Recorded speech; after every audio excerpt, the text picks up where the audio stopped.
सुप्रभात प्यारे बच्चों, कैसे हो आप सब। ये देखिए मैम आपके लिए क्या लेकर आई हैं। यह हैं मीठे मीठे जामुन। ये वही जामुन है जो रमेश ने पेड़ पर चढ़कर तोड़े थे। और रमेश मेरा बहुत अच्छा दोस्त है, इसलिए रमेश मेरे लिए जामुन लेकर आया। क्या रमेश आपके घर भी आया था जामुन लेकर? नहीं? तो अगर आपको रमेश से जामुन लेने हैं तो आपको उसके साथ दोस्ती करनी पड़ेगी और उसके लिए आपको बार बार पाठ पढ़ना पड़ेगा।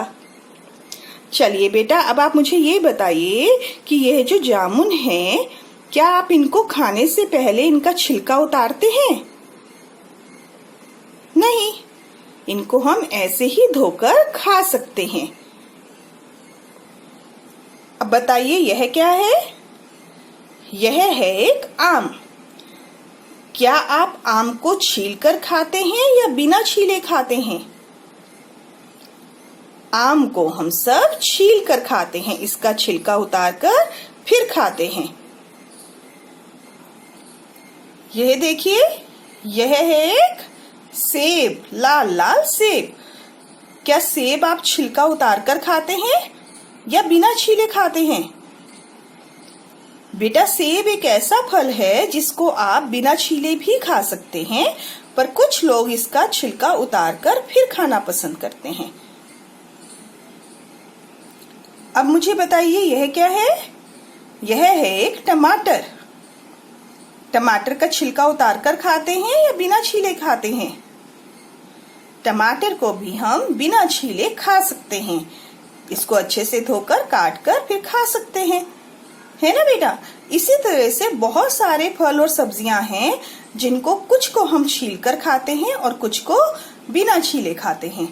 पर अब आप मुझे एक बात बताइए, क्या आप जिन सब्जी या फल को छील कर खाते हैं तो उनके छिलकों को आप सड़क पर फेंक देते हैं? जैसे केशव ने केले खाने के बाद वो छिलका सड़क पर फेंका, क्या आप भी यही काम करते हैं? नहीं करते हैं ना। आप सब बहुत अच्छे बच्चे हैं। तो हमें छिलके सड़क पर क्यों नहीं फेंकने चाहिए? सड़क पर या कई बार आपने देखा होगा जब आप कहीं घूमने जाते हैं बस में या ट्रेन में, तब भी आपने देखा होगा बहुत सारे लोग होते हैं जो फल खाते हैं, मूंगफली खाते हैं, है ना, और बहुत सारी चीजें खाते हैं और उनके छिलके वहीं फेंक देते हैं। तो क्या वो देखकर अच्छा लगता है? नहीं लगता है, बहुत गंदा लगता है।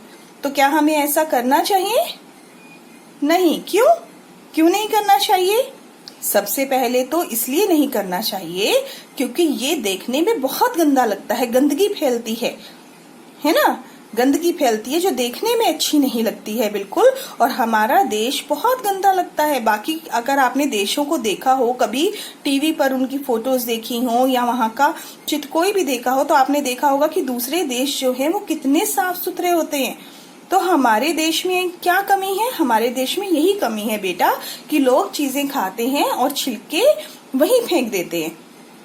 हमें ये गलती नहीं करनी है। अपना देश साफ रखना है, स्वच्छ भारत बनाना है ना। दूसरी बात, अगर आप छिलके यूं ही फेंक देते हैं तो उनके ऊपर मक्खी मच्छर आते हैं। मक्खी मच्छर बीमारियां फैलाते हैं और इनसे दुर्गंध भी आने लगती है कुछ समय पश्चात। थोड़े ही देर बाद या थोड़े दिन बाद इनमें से बहुत ज्यादा बदबू आती है। दुर्गंध मतलब बदबू। तो वो बदबू जो आती है वो भी अच्छी नहीं लगती है, बहुत गंदी लगती है ना।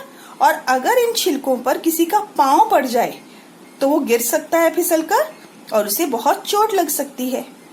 तो इन्हीं सभी बातों के कारण से आपको बोला जाता है कि छिलके इस तरह नहीं फेंकने हैं और उन्हें कूड़ेदान में फेंकना है।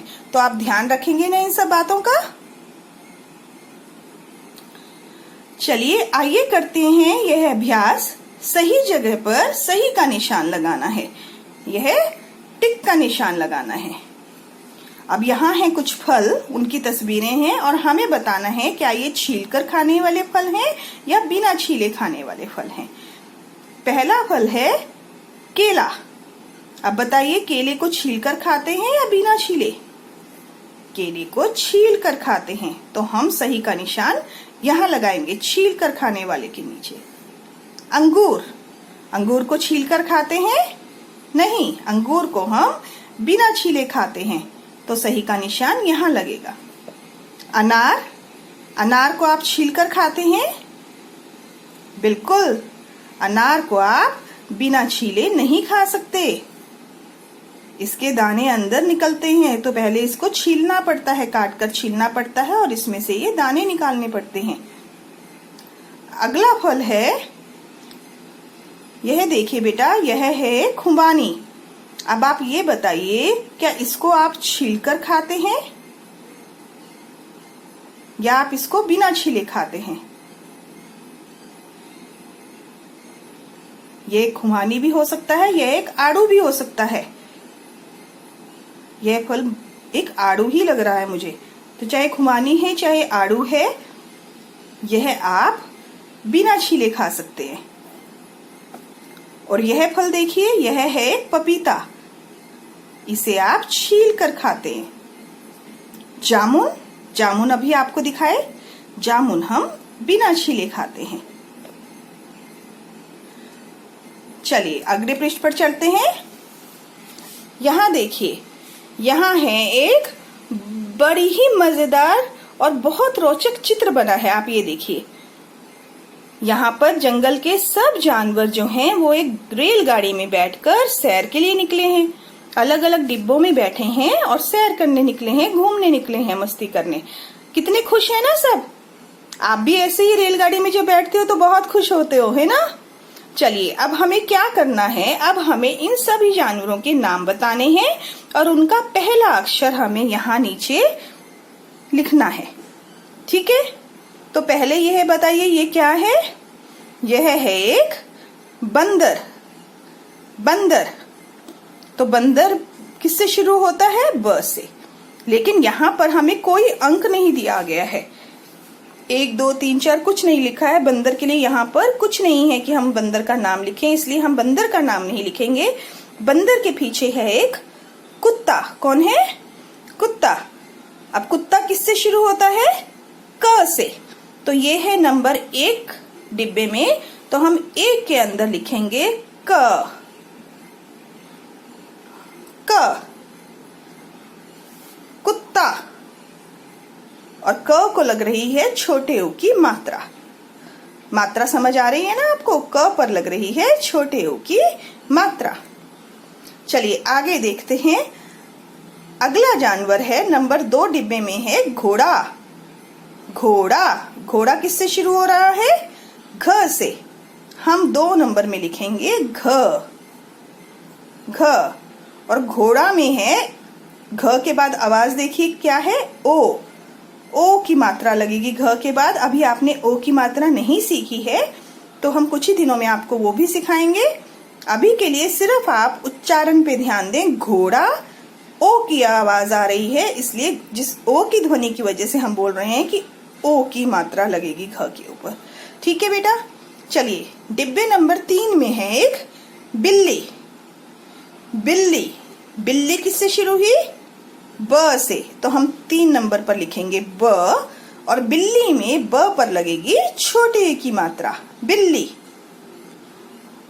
अभी नंबर 4 डिब्बे में है एक खरगोश। खरगोश, तो नंबर 4 पर हम लिखेंगे ख, खरगोश। अब नंबर 5 में देखिए, इस डिब्बे में कौन है? एक चूहा। तो चलिए चूहा का च लिखते हैं नंबर 5 में।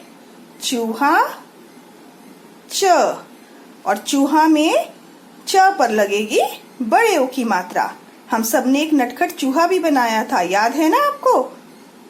चलिए अभी नंबर 6 डिब्बे में देखते हैं। नंबर 6 डिब्बे में कौन बैठा है? अरे वाह, ये तो एक हाथी बैठा है।